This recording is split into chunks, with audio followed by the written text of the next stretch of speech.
We're starting over for the 2026 college football playoff format because nobody can seem to agree. Plus, June is the new recruiting month. We'll check in on schools from around the Big Ten there. And it's Nebraska's win total this time. It's a new episode of the Locked On Big Ten Squad. You're talking ball with the Big Ten Squad, sponsored by Game Time. From USC to Ohio State, from Michigan to Oregon, from Nebraska to Washington, it's the local experts of the Locked On Podcast Network bringing you scoops, breakdowns, and the most comprehensive preview of the upcoming Big Ten weekend. No hurt feelings and thin skin allowed. Squad up, you're part of the Big Ten Squad. Yes, welcome in. It is the Big Ten Squad, kinda. I don't know if 3 is considered a squad, but we're the ones that care. We're the ones that matter the most. I'm Jacob Goins, host of Locked On Hoosiers. We've got Jay Stevens of Locked On Buckeyes and Zach Anderson-Yoxsimer of Locked On Bruins with UCLA. Guys, we have a lot to talk about today. Nebraska's win total's coming up in just a little bit. Plus, we're checking in with recruiting in the month of June, but we thought we were on the path to a new and improved, new-looking 2026 college football playoff format, and apparently nobody could come to an agreement. So they said, you know what? Let's just restart. Let's just reset and start from the beginning. Jay Stevens, I'll start with you. Are we ever going to come to a conclusion on this thing? Because we do still have to have a postseason at some point in 2026, right? And that's why I think they're going to come to a conclusion at some point. Will it be the week before week 1 of the 2026 season? That's possible. It wouldn't shock me if they got into the middle of the season before making a format, but they will come to some type of conclusion. My only hope now is that when they go to start from scratch, they don't go to 16, they don't go to 14, they stick with 12 and then move that way, do straight seeding and just keep that thing rolling. Because I think straight seeding is a proper way to go. And I understand the pushback from the other conferences about, yeah, we don't like what you guys are proposing. We don't like the Big Ten's thing, or we don't like the SEC's thing. I love the pushback, and I love that people are comfortable standing up and saying, nah, this is stupid. We know we don't have a seat at the table to make a decision, but we can use our own mouths right now and speak very boldly to make sure that our voices are still heard, even if we don't have a seat at the table, to come to a conclusion about what the format should be. I hope they get to something soon. I hate the waiting game, and I hate where we are right now in this sport where we're just changing things so quickly, but I don't think that's going to happen. So you want a decision, but you're also in favor of not rushing to get the wrong decision and waiting it out for the right decision. Ultimately, we won't know until we get into it like we have this past year. But I kind of like that, Jay. Zach, what about you in terms of whether we should make a decision quickly and just kind of figure it out once we get in, or taking enough time and figuring out what's best for all? I mean, did we really think they were going to figure this out and do it correctly? If greed wasn't in play, if the Big Ten and the SEC weren't running the conversation, I mean, it was the NCAA. True. Now it's become the Big Ten, the SEC conversation.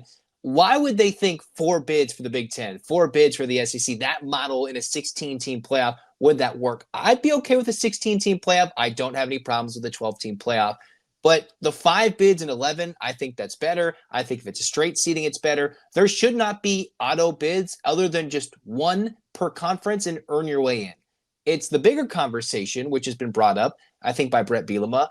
Play 9 conference games. Let's get some standard of scheduling. Now, say you have a Power 5, Power 4 team on the schedule, and they're bad. That's one thing. But we have such an imbalanced schedule across the country that we're not really comparing the same thing. And it's like, oh, this conference is better. It's like, really? Are they not? I think the playoff schedule could be 16 with the 5 and 11, but under no circumstances should conferences get 4 teams in. Because what if the Big Ten or the SEC is a down year? How do you divide the tiebreaker if there's 3 teams in 4th place? Right? Is the Big Ten championship game just going to be 2 4th-place teams playing in a play-in game? Right? Well, what is this? I don't think that's the way. And will we get rid of championship games in conferences? Like, are those even relevant anymore? I don't really know. 16's okay. Of course, I've watched a lot of FCS football, so I think 24 teams is funny to watch. I'm not sure if it'll work at the FBS level.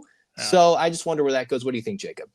Yeah, it's just, you bring up a lot of points about conference championship games going away and trying to have automatic bids, because if you let 4 of them in, the 5th one's going to be upset. It's the same thing we talked about on the whole, right, of going from 4 to 12, 16 or whatever. It's like, okay, the team left out still going to be upset. And there will be years, like you said, Zach, where the SEC maybe deserves 6 or 7 teams in, but maybe there's a year they only deserve 2.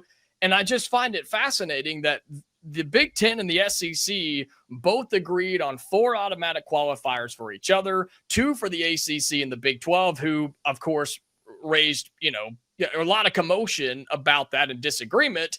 And then what Brett McMurphy said, which is what we're basing this whole conversation off of, the SEC said, we actually slept on it, and we actually want the 5+11 model. We don't want guaranteed bids. It's confusing. And so my concern is, they're saying, okay, let's clean the slate. Let's go take a vacation. Let's come back and have this conversation again. What's going to change? What's going to change? And if every conference in the Power 4 and then all the Group of 5 just hold their ground and say, nope, we're not budging, sorry, then what do we do, guys? I genuinely don't know how this is all going to play out.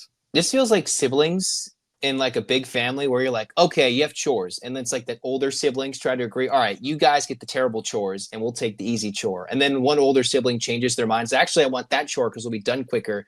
And that's how they're kind of splitting out the bids per conference. Like, okay, we're in agreement, Big Ten, SEC. Then there'd be a Big Ten, SEC challenge. I'm not sure if you saw that potentially, if that's going to go down the road. But we just can't seem to agree. I don't know why we're flip-flopping, but for some reason the SEC changed their mind. I just wonder which way it's going to go.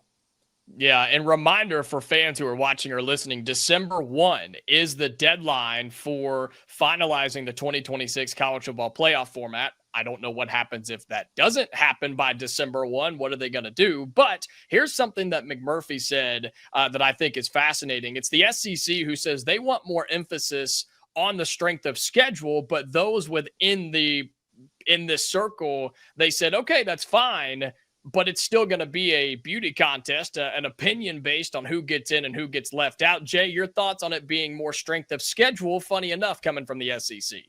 Yeah, you read my mind. Strength of schedule to me for the SEC. There are years that the SEC can't have an argument saying, yeah, our 8 games conference schedule is very, very tough, and it's tougher than any other conference's conference slate. I can get that. Once they take the FCS team off the schedule, then I'll buy into that for that conference. And I'm a lover of SEC football. Like, I'm not like a hater, but I just can't stand the fact that you would say that when you're comfortable playing a school that's not even at your same level. Even a bottom feeder FBS school would make a whole lot more sense than an FCS school that's not anywhere close to being competitive. They're not playing the FCS national champions. They're not going down south to play. You're playing teams you can beat by 50 before your biggest rivalry game, and that's been happening for a very long time. So I find it weird. I would love some way to unify the schedules across the country. I think all of us would agree with that. I don't think that would happen anytime soon. I don't have any faith in these conferences, the SEC or the ACC, to say, well, let's play 9 conference games. I don't think it's going to happen at all. But I think at some point they're going to get a lot of coaches to say, we need to do this for ourselves. And so once the coaches collectively say, yeah, let's go to 9 conference games, I think that's when the conferences will do that. But if you got a cupcake out there and you're going to be able to win that game easily, if I'm a coach, I might be inclined to play that game just because it's an easy win. Yeah. Zach, your thoughts on this before we move to recruiting? Again, all of this has to be finalized for the 2026 playoff, which is wild to me that we're a year away from that happening and we still don't even know what the format's going to be. But December 1 is the deadline. Question is, do they get it done?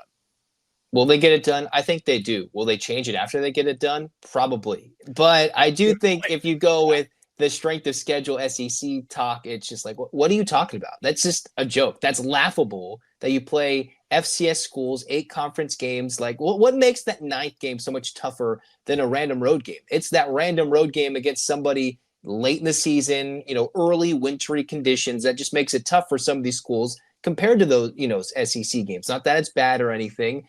My dream scenario is you play 9 conference games.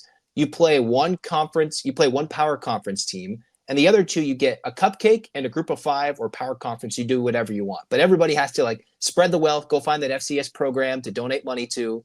And then I think that would be, you mix it in, you stagger the games. So you have good games week 1, week 2, week 3, week 4. And that would be a blessing in disguise. I don't know. It seems simpler than what they're making it to be, but money and TV drives it all.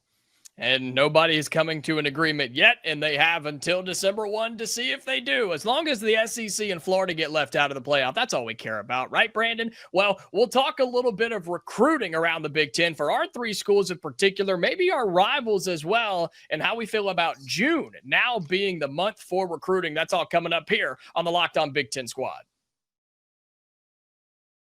Today's episode of the Locked On Big Ten Squad is brought to you by Monarch Money. Do you ever check your bank account and wonder, man, where did all my money go? Between dining out, online shopping, and entertainment, it's easy to lose track. And that's where Monarch Money can come in. They're your personal CFO, giving you full visibility and control over your finances. Monarch Money isn't just a budgeting app. It's a complete financial command center. You can track all your accounts, your investments, and your spending in one place. So you stop just managing your money and you start building a little bit of wealth. And my comparison or my example I always use is if you have a spouse, if you have someone who you're trying to build a savings account with or manage your investments or just have a little money on the side, Monarch Money can help you control all of that. You put all in one place to go, Monarch Money, okay? All the arguments are gone. No more worrying about it. Monarch Money is the place for you. So take control of your finances right now with Monarch Money. Use the code LOCKEDONCollege at monarchmoney.com for 50% off your first year. That's monarchmoney.com, code LOCKEDONCollege for half off your first year. All right, we continue on with a Locked On Big Ten Squad, Little Ten Squad, a three-man show. I don't know what we're doing here, but we got lots more to talk about here on this week's episode. And we're talking a little bit of recruiting because we're now going towards the end of June. I know some schools still have some big official visits to wrap up at the end of this month, but guys, June is now the month. I know you've all been talking about it on your shows. We have been on Hoosiers as well. It's just a little weird, right? With June being the big month rather than July and getting into the fall. And it seems just a little bit off, Jay Stevens of Locked On Buckeyes. How's it been for you guys in Columbus? It's been a little slower than I think a lot of Buckeye fans would like because Ryan Day has been very picky with the guys that he's extended offers to and extended official visits to. And Ohio State had a big official visit weekend.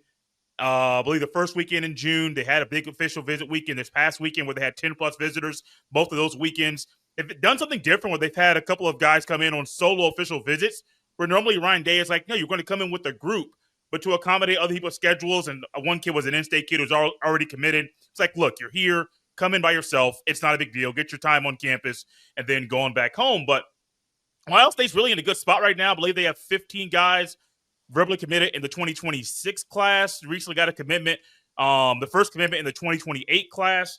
A young man from Tampa, Elijah Newman Hall. They also have a young man, Sincere Johnson, committing today. By the time this comes out, he may have already announced his commitment. But he's a Glenville High School kid right there in Cleveland. It's really down between Ohio State and Alabama. Those are the two schools that are competing for him right now. And it's been fun to see Brady Edmonds from out there in California come to Ohio State. He was there for almost a week, was at 3 recruiting camps and took a visit to a Trojans hospital there in Columbus, donated some books and some stuff to the youngsters there. So already kind of leading in that way, even though he's not a Buckeye yet. But it's been a little slow. I say slow because normally I would have thought Ohio State would have had 20 to 22 guys committed already. But they're taking a slow, methodical approach, kind of just doing it at their own pace. And I hope it works out for Ohio State. I am a little nervous right now because of the way things have gone, but I got faith in Ryan Day to get this thing done.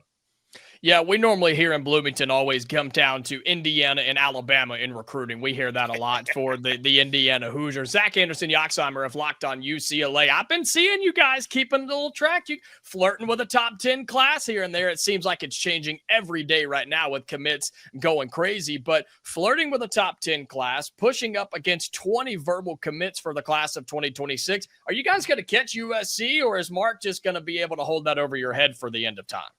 Well, I don't think UCLA is going to catch USC. The USC has so many commits. There's just so many. They have a lot. They're the number one class. They'll be close to number one or number two by the end of the 26 class. The thing is, the fact that UCLA went from the 40s to basically top 10 class in almost 3 weeks. Yeah. Mind you, beginning to mid-May when the recruiting for the 26s started for UCLA, because they spent a little bit of time in the spring. They're a little active in the spring portal window, They're a little focused on Nico, but then they started to focus on the 26s where UCLA hadn't had a commit in the class of 26 for almost 6+ months. So it's like, oh, were they forgotten about? No, they weren't forgotten about. They were just waiting to make their move. UCLA has gotten a string of commits from the middle of May all through June. It's been a big rise. I mean, today, as much as they've been doing great things, they got the top-ranked long snapper. And I know y'all don't care about the long snapper, but hey, they got the top-ranked long snapper in 2026. Giancarlo from Camp Hey, you boast that high, Zach, man. Let's go. But obviously, they've been doing big things. UCLA has now gotten 4 commits from the state of Florida. We shout out Brandon. I don't know what his Gators are doing over there in that state, but UCLA has gotten a stranglehold in terms of, oh, look, they got a recruiting pipeline in the state of Florida. 4 commits in the last week plus. I've been talking with Brian Smith of Locked On the Portal. Yep. The Bruins are going nationally with their recruiting, something I didn't think was possible just a couple of weeks ago.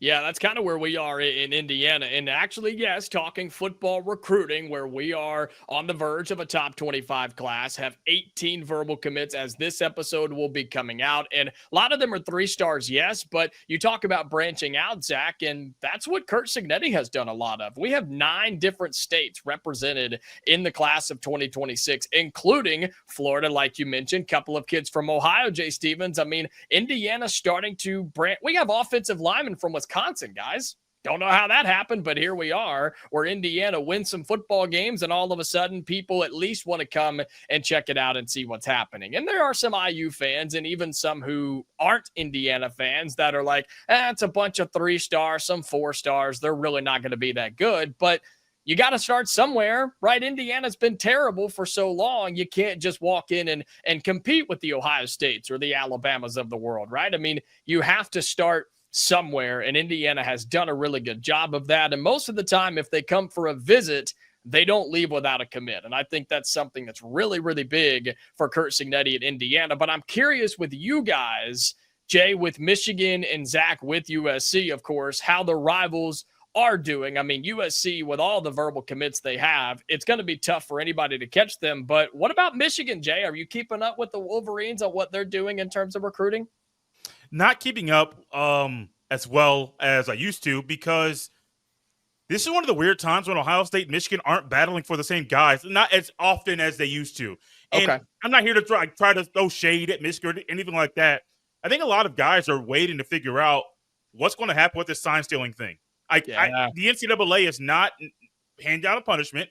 I'm sure Michigan's waiting for something to happen, and I do know that it's hurting their recruiting, in a little bit. Now, at the end of the day, do I think Michigan can have a top 10 recruiting class? Yes. I still think Ohio State will have a higher recruiting class, 1, 2, or 3, probably in somewhere in that nature. But I feel bad for these kids, man, because if I was a Michigan kid in any part of the state and I grew up all my entire life waiting to go to Michigan, but all of a sudden I'm waiting to find out if they have to lose scholarships or will they miss opportunities to play in the postseason or play in bowl games, I'd be nervous because that's what I want to play in college football. I want to play in the playoff.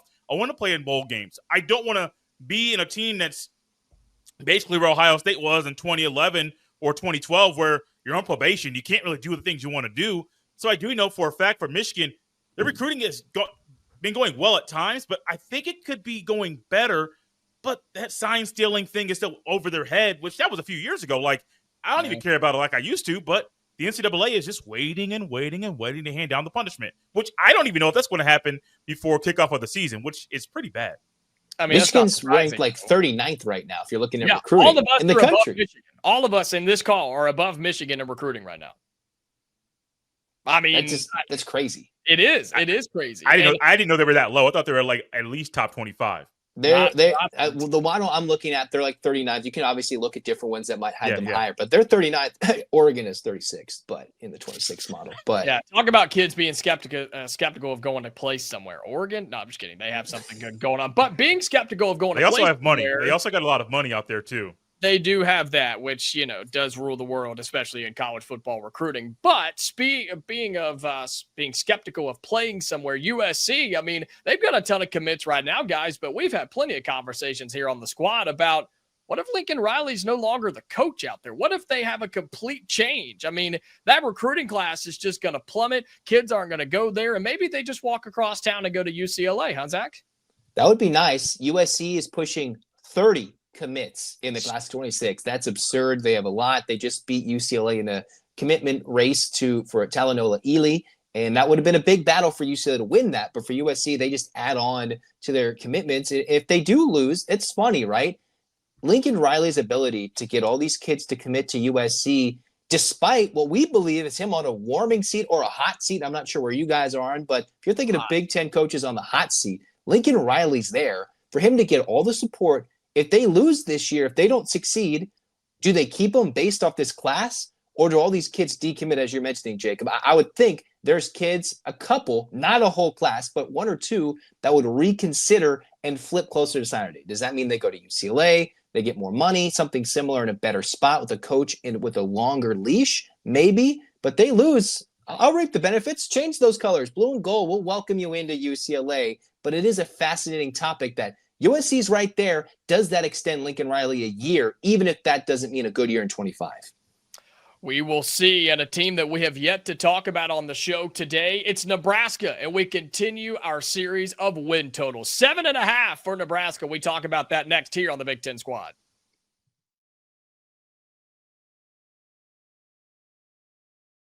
All right, it's our favorite segment of the week. We're talking win totals. We did Iowa last week, is that right? And now we have Nebraska. It's the last team with our friends over at FanDuel. Be sure you check them out at FanDuelSportsbook.com. It's the last team with a 7.5 win total before we move up to 8.5, guys. And for the fans who are watching and listening who have not looked at Nebraska's football schedule, I don't know who they talked to. I don't know who they paid. I don't know who they kissed to get the schedule that they have. But 4 true road games, guys. 4. That's it. And one of them is Minnesota. They play a non-conference neutral site game to start the season. Tons of home games in there and lots of opportunities. We'll start with you, Zach Anderson. Yoxheimer, 7.5 win total from the Nebraska Cornhuskers in the year 2025. Over or under, and why? I wanted to be a punk and say under, but I just looked at the schedule. You mentioned how many home games they have. This is their starting schedule. It's Cincinnati, Akron, and Houston Christian. If you're not 3-0, I don't know what you're doing. Hosting Michigan should be a win. Think of Dylan Raiola, sophomore, Matt Rhule. This is one of those years where is he going to dominate? Is, coming into another year at Nebraska, they had so many struggles in one-score games. If they're not 3-1 or 4-0, heading into Michigan State for homecoming at home. Like, they get Michigan and Michigan State at home before going to Maryland. They could be mid-October before they even lose a game, and then they play Minnesota. They could start the season undefeated. They could be the Indiana, if you will, of starting the season unbeaten and easily be over before they have their first loss. That is my thought about this schedule. Is that what's going to happen? I'm not entirely sure, but this is a very, very manageable schedule for them not only to win, but maybe be in the playoff conversation come November before they probably start playing a lot tougher of a schedule. UCLA in there. But all seriousness, then they get Penn State on the road. You host in Iowa. You play USC and go to California with UCLA after that. That's when I think the schedule will be a little tougher. But they'll go over possibly before November. Dang, over 7.5 for Nebraska. Reminder, that game against Cincinnati in week 1 is on Thursday night. That is August 28th. That is at Arrowhead. So you would expect them to have the majority of the fans, but you never know. UC fans are kind of wild up there in Cincinnati. And so, they have Cincinnati. You mentioned it. Akron at home, Houston Christian at home, Michigan at home, Michigan State at home. 4 straight road games is crazy. Home games. Yeah, I mean, it's ridiculous. Then at Maryland, at Minnesota, home for Northwestern, home for USC, at UCLA, at Penn State. Of course, that's difficult. And then home versus Iowa. I mean, Jay Stevens of Locked On Buckeyes, all they got to do is win 1 or 2 road games and take care of business at home, and they may be an 8 or 9 win team this year. Yeah, I'm thinking that they're going to be 8 or 9 wins easily, going with the over 7.5 wins. It's weird because when I think about Nebraska, I still think they're in that period where you think they have the talent, but is this the year they put it all together? And I want to lean towards yes. And I'll lean towards yes, they do it. But even if they don't put it all together, they're going to get 8 wins just walking through the door, just walking through the gate to get to the field. I don't understand how that schedule got so easy. I truly have no idea. And I get, like, you have 18 teams in the conference. It's hard to put a schedule together. You want to make it as even as possible, and maybe you want to try to put teams together that are even. But Nebraska's had the talent over the past couple of years. Even in the Scott Frost era, they had the talent. They just didn't play 4 full quarters of football. 8-9 wins should be easy for them. The only one that I'd say is a definite loss is at Penn State. I got 3 toss-up games for them. And they have a bye before the Penn State game, too. Correct. Yes, you do. Yep. The only really true toss-up games I got 3: Michigan, Michigan State, and USC. Everything else to me is an easy win. It's weird. I assumed, probably like Zach and maybe you, Jacob, that this would be an easy under. But then before the show, I'm putting my notes together, and I'm like, wow, I have to go over with Nebraska, and I didn't want to do that because I'm still maybe a little salty that Dylan Raiola kind of hung Ohio State out. Hey, I want to play for you. No, I'm going to stay with my uncle here at Nebraska, where you probably should have committed all along. I think he committed to Georgia and then decommitted, then to Ohio State, decommitted, and then went to Nebraska. And I'm thinking, stay with your family. It makes a whole lot of sense. Don't play with people like this because they want to come back to hurt you when you're on the field. I love old school hatred and having grudges when picking over and unders for teams. I absolutely love it. You mentioned that there is a bye week before the road game at Penn State. I believe there's also a bye week in between the Michigan and Michigan State game where they play Michigan September 20th, bye week, then the home game against Michigan State. I mean, this is wild to me, guys. I mean, it's unbelievable. But yeah, I don't believe in Nebraska as a team, but I believe in their schedule. They'll beat Cincinnati. That's the perfect way to say it, Jacob. We're not sure. We don't want to do it, but if we go under, that's a bolder take. What's bolder, saying they're under or that they'll be playoff contenders in November, just off the schedule? Ooh. I mean, or playoff contenders heading into like the bye week before Penn State. Like they should realistically be in the contention. And then we'll find out if they're real by the end of the season. Look at it by November. By November, which is when you really start to have those playoff conversations. We have a couple of rankings out by then, and you've only got a few games left. I mean, you said it, Zach. They absolutely could be undefeated. Maybe one loss if they split Michigan and Michigan State. They're hosting USC Saturday, November 1st. With a chance to just build their playoff reputation and build the hype around Nebraska. I mean, my God, man, I'm going over. I don't like it, but they're going to beat Cincinnati, Akron, Houston Christian. I'll say they split between Michigan and Michigan State. I think they clean sweep Maryland and Minnesota on the road. They'll obviously get Northwestern. I think they beat USC. UCLA on the road is tough, but they don't have to travel as far as some other teams do in the Big Ten. They're not going to Happy Valley and getting a win. And then who knows what the heck's going to happen between Nebraska and Iowa in late November. But even with the toss-up games and you lose them all, they still go over 7.5.